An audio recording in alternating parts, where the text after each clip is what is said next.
This video is brought to you by John Robson Guitar Tuition. If you enjoy the content, please consider supporting the channel by enrolling on a course, purchasing some guitar lessons or a t-shirt, or you can join my Patreon. Now, on with the show. Hello chaps, welcome once again to John Robson Guitar Tuition. As always, I do hope you're well. I want to talk to you a little bit today about a pedal that I've been very generously loaned by a pal of mine called David. It's one of these. It is a Tom's Line Dumble pedal, and in case the name wasn't enough of a clue, it actually tells you right above the name what it's aiming to do. It says it is a Dumble amp simulator. So I decided to take it at its word. Does this little pedal, which costs about 35-40 quid if you track them down on eBay, does this little pedal simulate the sound of a Dumble amp, a bespoke amplifier worth thousands and thousands of pounds? Can a 35-40 quid pedal get anywhere close? So what I did was I took this guitar, plugged it into the pedal, the output of the pedal going straight into the recording interface, no other kind of hardware involved. I wasn't using an amp or anything like that, just straight into the interface and recorded the sound of the pedal. I did add a little bit of delay and reverb on the sounds that I recorded, but I do that anyway all the time, even when I am using an amp. So this is just the core tone is coming from this little pedal and this little pedal alone. Let's hear how it sounds.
So before we get into talking about whether or not it achieves what it sets out to do, to sound like a Dumble amplifier, I will just mention that there is a full tab for that little jam there in both Guitar Pro and PDF formats, along with a clip of me playing it and a jam track for you to play along with yourself. All of that is up on my Patreon page.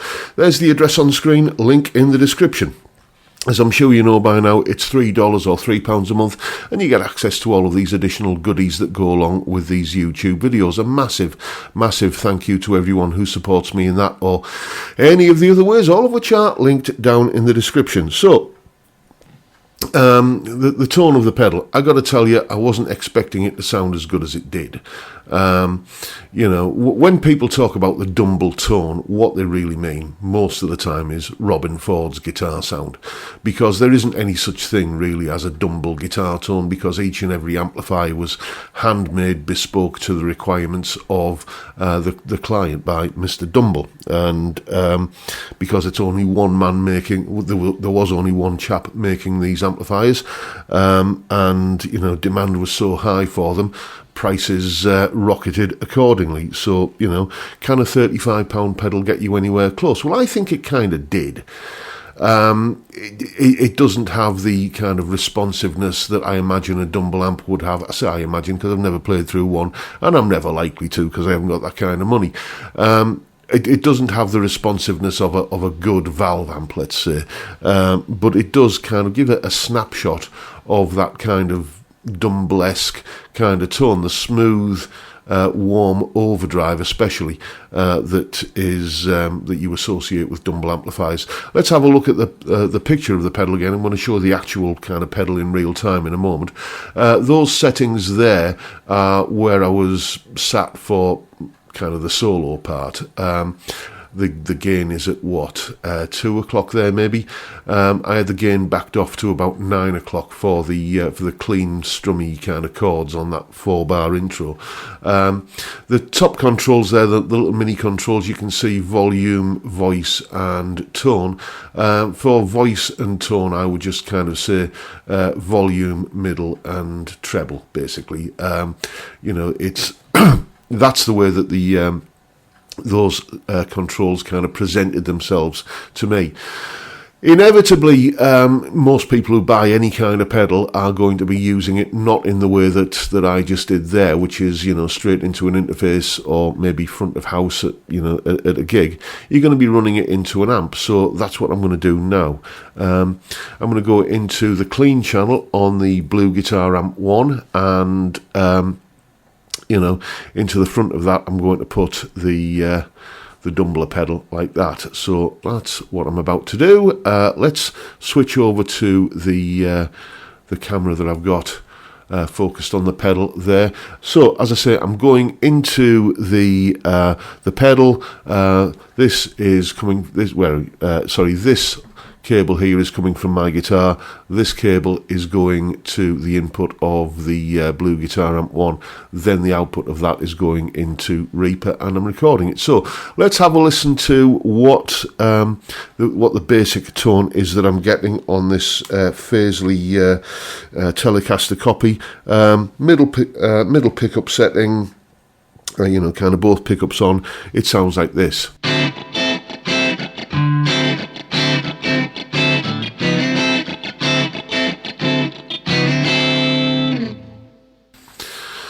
So that's the basic core tone. Now if I just kind of click the pedal on, there we go, you can see the settings there. Let's have a listen to what that does.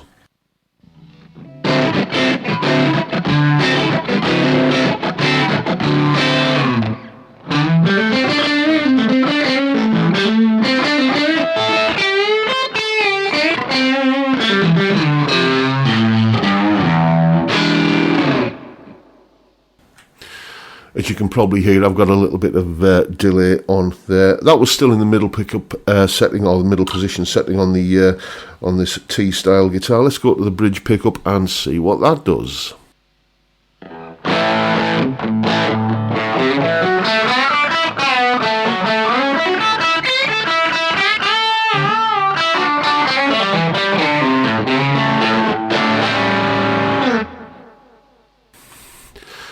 Yeah, it's still kind of maintaining the sort of core Fendery sort of sound that I get from the Blue Guitar Amp 1 on that clean channel, but it's just kind of driving it a little bit. Let's try the same thing on the neck pickup. I'll start with the pedal off, and then we'll go to pedal on.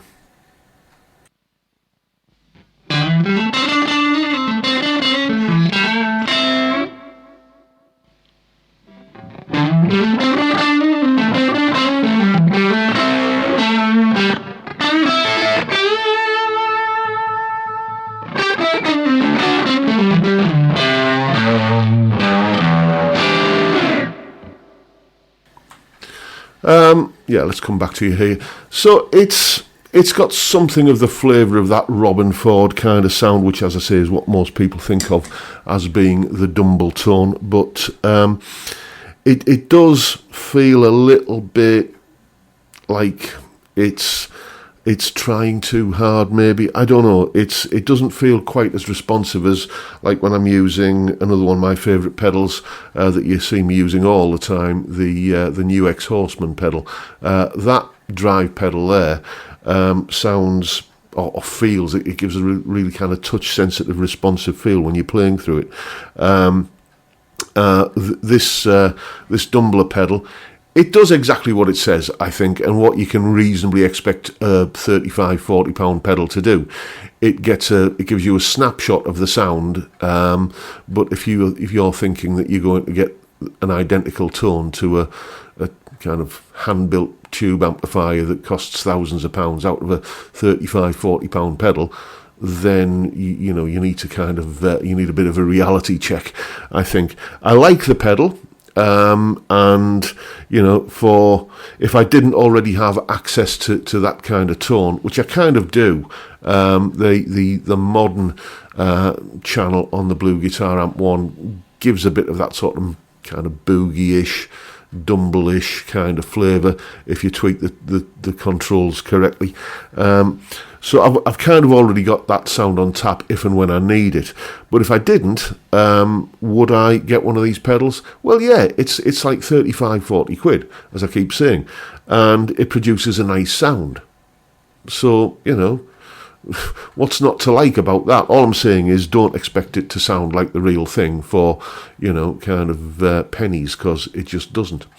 But there you go, folks. That is my little evaluation of the Tom's Line Dumble pedal. Make of it what you will. Hope you've enjoyed the video and found it informative, entertaining and useful. And if that's the case, please hit the subscribe button and the notification bell if you haven't already done so. And why not drop me a like as well while you're at it. Don't forget the live stream every Friday, 5 p.m. UK time, where we drink beer. That's the main thing that happens, and talk about music and guitars and whatever else crops up. It's a great way to kick off the weekend, and I'd love to see you there if you can make it. I'll also just give you a plug for my latest little venture. I've written a book called Practical Music Theory for the Rock Guitarist, and basically the name says exactly what it does. Everything and anything that might be or could be useful to know in terms of music theory if you are a rock guitarist is in that book, along with accompanying videos, tabs, jam tracks and a whole host of great things, and the link to that is also down in the description. But that's it. I'm done for today. I'm going to go and drink some beer myself now. So I just want to say thank you so much for watching. Thank you for your time. Look after yourselves, folks. Stay well, stay safe, and above all, stay sane. Bye for now.